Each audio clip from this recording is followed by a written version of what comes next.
Hello everyone, আমি বর্ণালী। তো তোমরা যারা আমাকে চেনো তারা তো চেনো, আর যারা চেনো না তাদের জন্য আবার বলে দিই। তো আমি বর্ণালী, আমি একজন হেলথ অ্যাসিস্ট্যান্ট ফিমেল পদে এখন নিযুক্ত আছি। তো আমি এখন এসছি ঘুরতে বাঁকুড়া, আর এই যে হচ্ছে এনার বাড়িতে।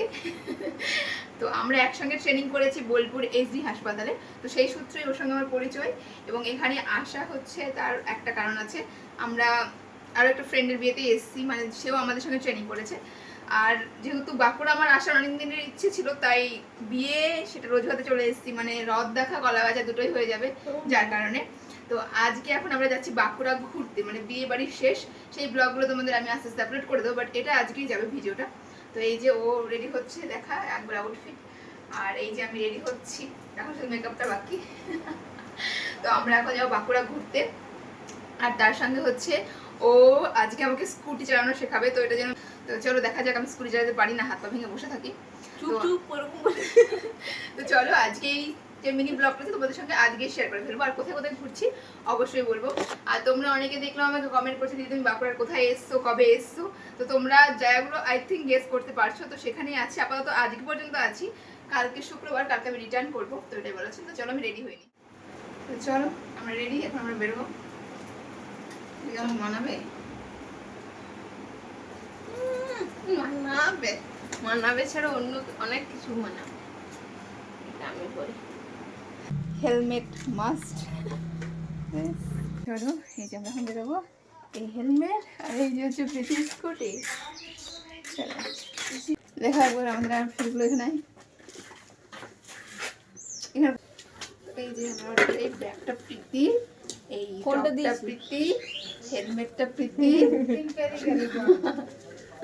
এরপরে আমরা বেরিয়ে পড়ি, আর প্রত্যেক দিনের মতো প্রীতি স্কুটি চালাচ্ছিল, আর আমি নর্মালি ভিডিও করছিলাম। আর এরপরে যেটা ঘটে সেটার জন্য আমি একেবারে প্রস্তুত ছিলাম না। পেছন থেকে একটা গাড়ি অনেকবার হর্ন মারছে, তো আমি তাকালাম। তো তাকিয়ে যেটা দেখলাম যে ভেতর থেকে কেউ একটা হাতের ইশারা করে দেখালো যে সুন্দর লাগছে, বলে গাড়িটা নিয়ে বেরিয়ে গেল।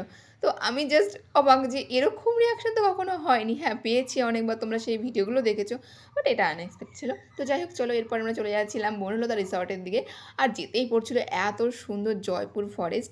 তো আমার তো ভীষণ ভালো লেগেছিলো, তাই প্রীতিকে বললাম তুই স্কুটি থামা, এখানে আমরা কিছু শর্টস ভিডিও আর ফটো নিয়ে নিই। এসেছিলাম এত সুন্দর একটা লোকেশনে, মানে আসিনি আমরা, যেতে যেতে ওইখানটায় স্কুটি দাঁড় করিয়ে ভিডিও করছে। আচ্ছা এটা হচ্ছে জয়পুর ফরেস্ট।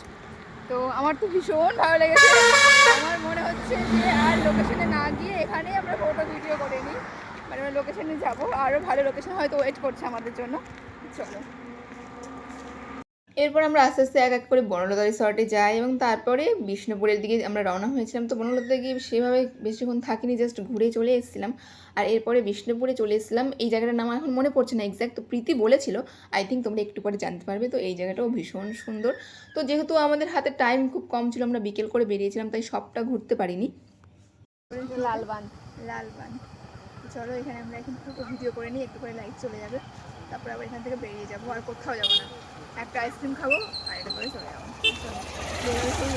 তো হ্যাঁ প্রীতি এটাকে বললো লালবাগ, তো এটাও ভীষণ সুন্দর ছিল। তো এরপরে আমরা এখান থেকে বেরিয়ে যাচ্ছিলাম, তো পাশেই এরকম একটা জায়গা ছিল, পোড়ামাটির সব জিনিসপত্র বিক্রি হচ্ছিল। তো সেখানে দাঁড়িয়ে কিছু জিনিস দেখছিলাম, আর দুটো জিনিস আমি নিয়েছি। একটা হচ্ছে চুলের খোপাই দেওয়ার জন্য, আর একটা রাধাকৃষ্ণের একটা মূর্তি নিয়েছি, ছোটো 20 টাকা দিয়ে।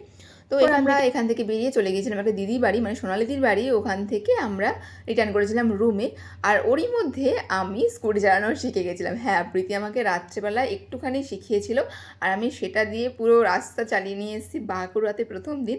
আর সকালবেলা একটুখানি ভিডিও করার জন্য স্কুটিটা নিয়ে বেরোলাম। তো হ্যাঁ আমি আগে কখনো স্কুটি চালাইনি, প্রীতি আমাকে স্কুটি চালানো শিখিয়ে দিয়েছে, মাত্র কিছু সময়ের মধ্যে আমি চালানো শিখে গেছি। তো এটাই ছিল আজকের ভিডিও, টাটা। আর খুব তাড়াতাড়ি ব্লগগুলো আসছে এক এক করে।